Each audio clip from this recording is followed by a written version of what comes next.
Hello, Capricorn. Welcome to Ula Tea Leaf Readings. My name is Lenor, and tonight I'm going to be reading your tea leaves. So, Capricorn, tonight we have the Three of Cups. All right. And so what is the Three of Cups all about? It is about abundance. So much pouring over. Look at these. Look at these cups. They're just overfilled. And they're being filled by these beautiful lotus flowers. The cups are made out of pomegranates. If you know anything about religious symbolism, this is one of the, well, I would say, I don't know, maybe it's just because I love pomegranates and I love the imagery of pomegranates. But this is one of the more sacred symbols. It is one that is indicative of our relationship with God, the divine, goddess, the cosmos.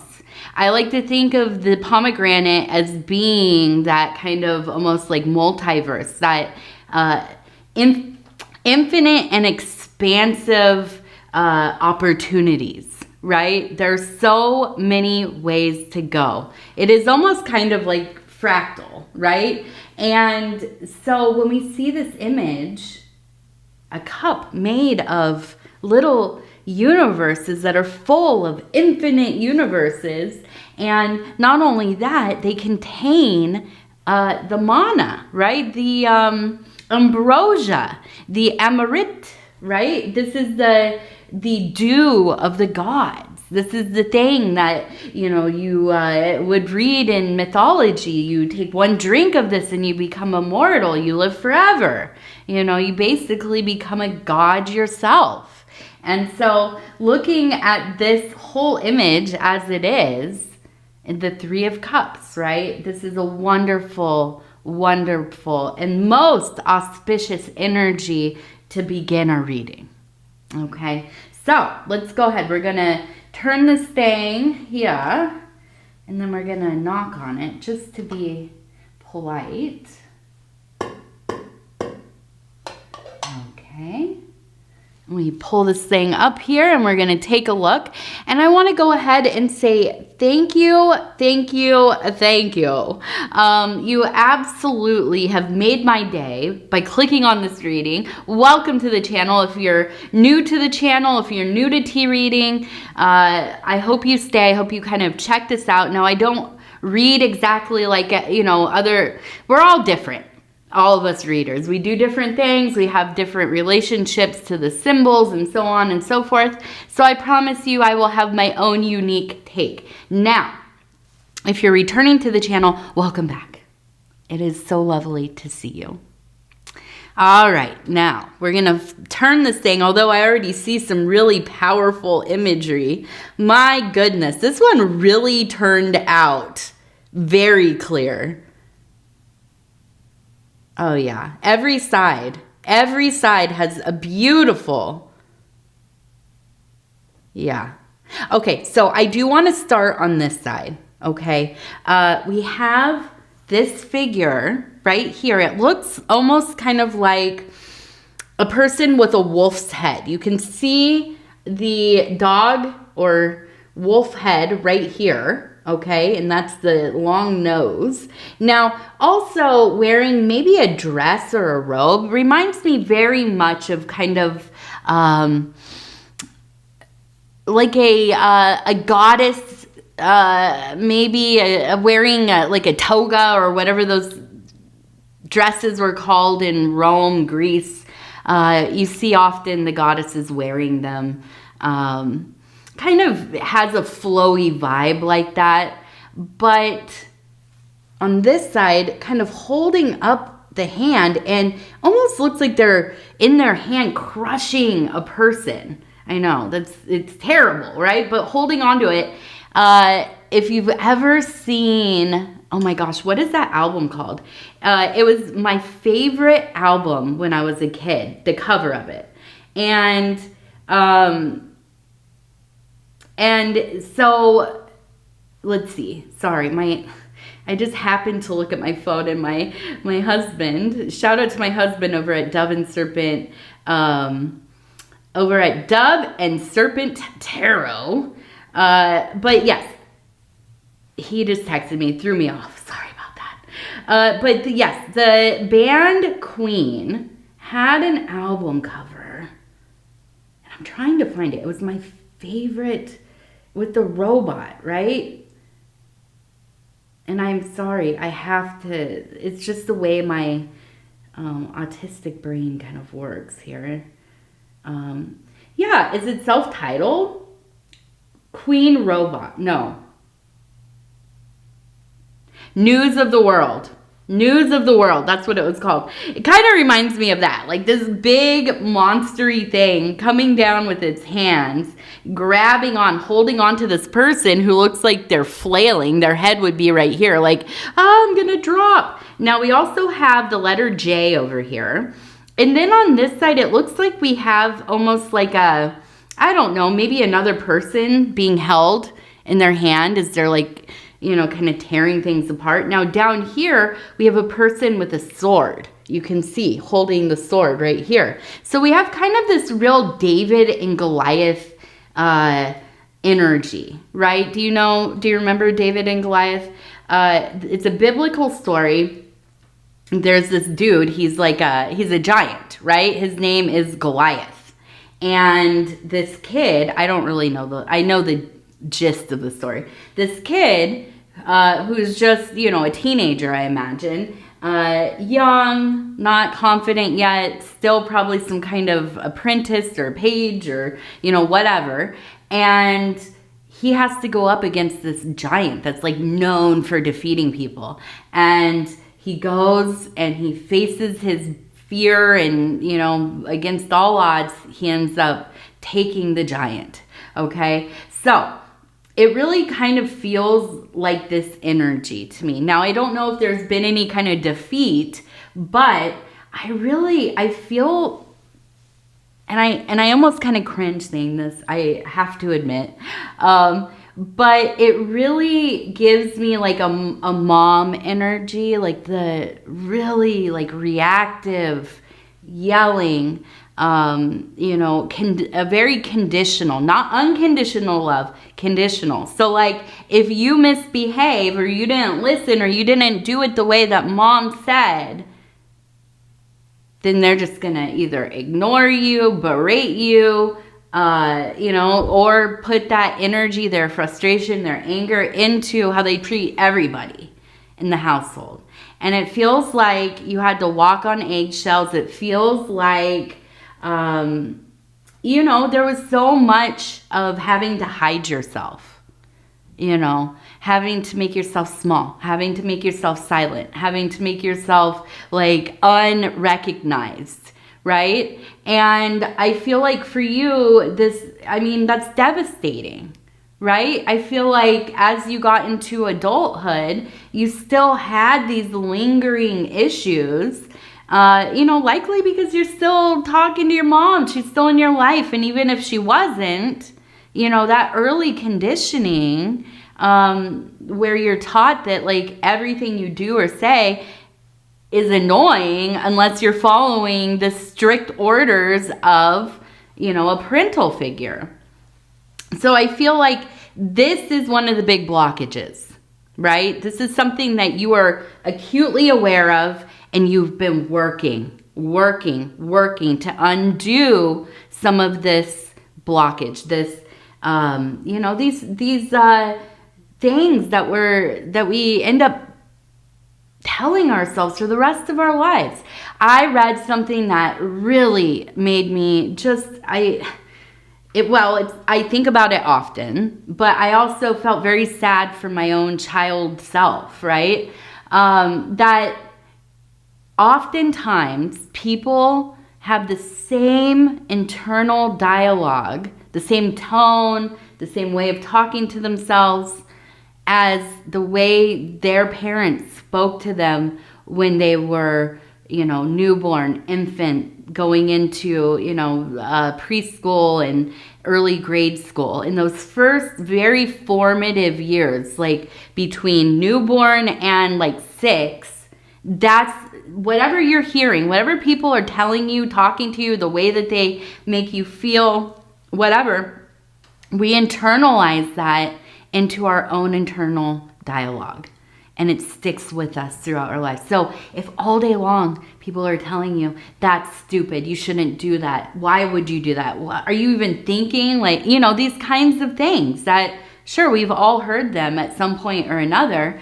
But if that's what you grew up on, that's what stayed with you, more than likely. Now, the good news is you've awoken to this plight, really. And that's what it is, like a plight. And I see you. Now we have a boat. This is 2 things, actually. We have it as a boat. If you look at it this way, it looks like a little boat with the mast right there. But it also looks like a lamb. You can see the head right here. Here's the ear. The ear up here. Here are the legs and the back, and it's kind of laying down. Now, growing out of it is some kind of plant, a flower, I imagine. So, I feel like this is so representative of your continued transformation, the work you have done. Now, the boat, especially this kind of ship like this, is all about making a conscious decision to change, to move ahead, right? To get on that dang boat and cross the vast ocean, the mystery, so that you can find something better, right? Something different. Because you know that this is not it. To live this way, to feel this way about myself, to have people in my life who just compound that negative self-image, that negative self-talk, that that oppressive feeling. And so the lamb is all about sacrifice. Okay, this is very akin to the hanged man, right? But it's also so much about innocence, right? And I feel like it's like a letting go of that which does not serve you, the things that continue to get into your path, right? They get right in the way. And you've decided, I'm going to let go of some of this stuff. I'm going to have to cut some of this stuff out of my life because this isn't it. This isn't it. So there is the sacrifice. But with the flower growing out of it, we know that this is the right choice. Letting go of all of that. And if that means going no contact, if that means having strict boundaries, if that means, if, maybe family members have passed on or whatever it is, writing a letter, saying the things that you need to say, continuing to forgive yourself most of all, because here's the thing, when we go to therapy or we start working on ourselves or whatever, you go through those initial stages, right? Of, you got to work through all the stuff that's happened, all the stuff that's happened to you, the things that have been done to you or the environments that you've been in or whatever, right? We have to work through that stuff that we would consider outside of ourselves, other people's behaviors and treatments of you and so on. But then you get to a point where you start to realize that not only do you have to work on that stuff, you have to work on the shame, the guilt that you maybe feel, and also the anger of realizing you've spent so much of your life living in this untrue thing. Right? And that's that negative self-image. And letting go of as much of that as you can through the processing, right, we begin to grow, right? And that sacrifice, and I don't mean to be grotesque here, but it's, you know, it is. Anything that passes away outside in nature and it starts to dissolve away into the earth, and all of the nutrients and, you know, the chemicals and different little pieces of, you know, material and so on, it goes into other things. It becomes other things. It feeds other things. It blossoms those flowers, right? And so I feel like, you know, this is a scary thing to do. It's scary to change. It's scary to work on self. It's scary to even start to consider that there might be another way to live. The implications are deep. But I see you with all of your courage going forward. You are going to be the one to release yourself of the constraints of whatever went on back then. Now, we're going to go this way. And this one's really pretty. I love this one, in fact. We have a person right here. You can see the face, right? The eyes. Now, look at this bird. Look at that bird perched right there on the shoulder. Isn't that perfect?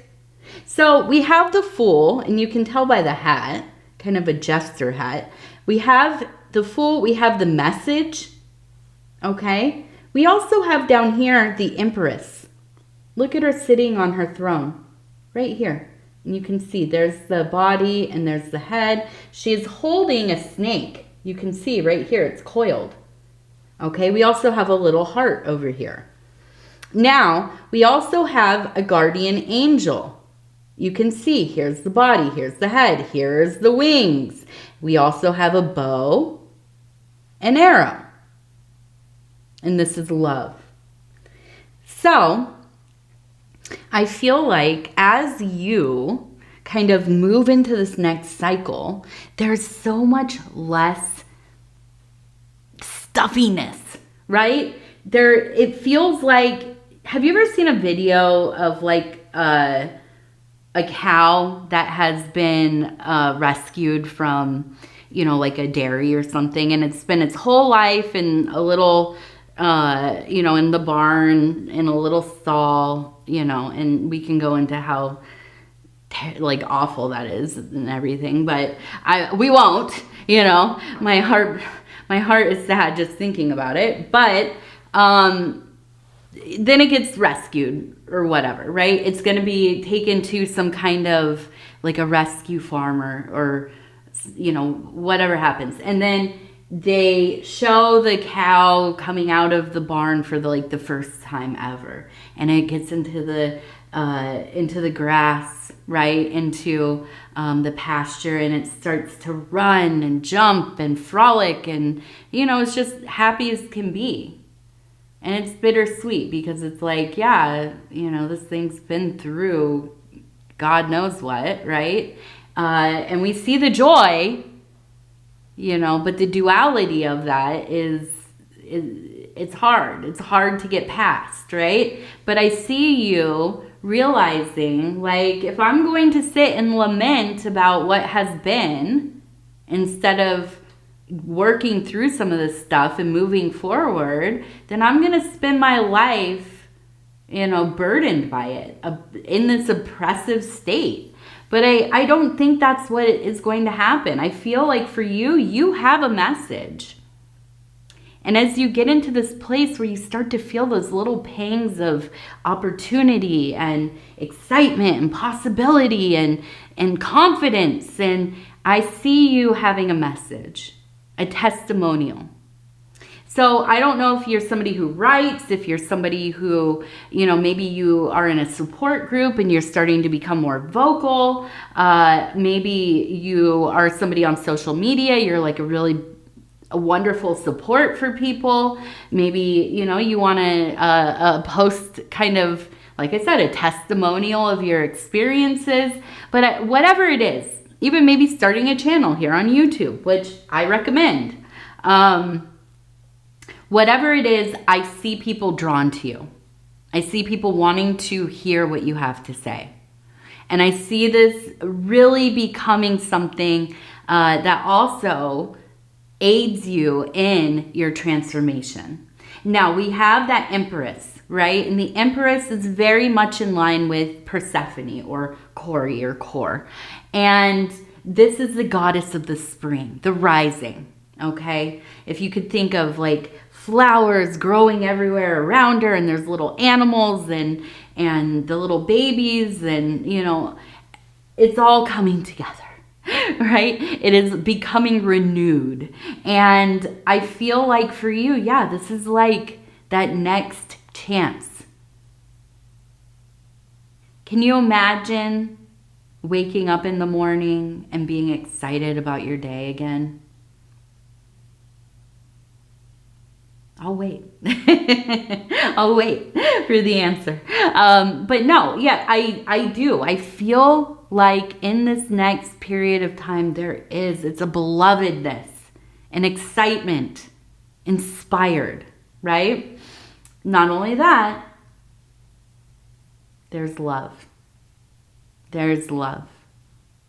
Now, I don't know if this is romantic love, I assume. But I don't know if this is with another person or if this is you falling in love with yourself, right? And that's what I wonder. There is no better love affair or love story in the world compared to somebody who fully loves themselves as they'd love their spouse or, you know, another person. So I see you beginning. All of these things kind of coming together for you. Now we also have the peacock. Right here you can see. So we have again that mother goddess. We have that Juno energy. Okay. And I see you really, really coming into this full form of being that parent. If it's mother or father or caretaker or grandparents, whoever it was or is, I see you becoming that for yourself. Where they lacked, you will step in and raise up that interior child that's still in there somewhere. I tell you, we will always see them when we're really happy or when something's going wrong. We're frustrated, we're angry, we're going to have a little tantrum, we're going to say some things that we don't mean or, you know, whatever, get real extreme with stuff. That is that inner child. Okay? So, I see you really, really on quite a journey here. Capricorn. And I'm proud of you. I am. I'm very proud of you. Okay, so let's see. We have a range of emotions here. Looks like some, I don't know, maybe not being taken very well. Just grumpy faces. Look at these faces. Here. But there's hearts. And this person's sitting up here. I almost wonder if you're kind of going hermit mode. I think that's probably what this is. I feel like you have kind of just disappeared off the scene. Now, we also have the wolf. Look at that little wolf right there. Okay, so I feel like you're like in that lone wolf era. And I feel like maybe there's somebody or two people at least that are taking it very personally. Now this, I imagine, maybe is that parent or whoever that is that we were talking about before, because it feels like, and I don't throw this around lightly, I really don't, but like somebody who is maybe has a tendency towards narcissism.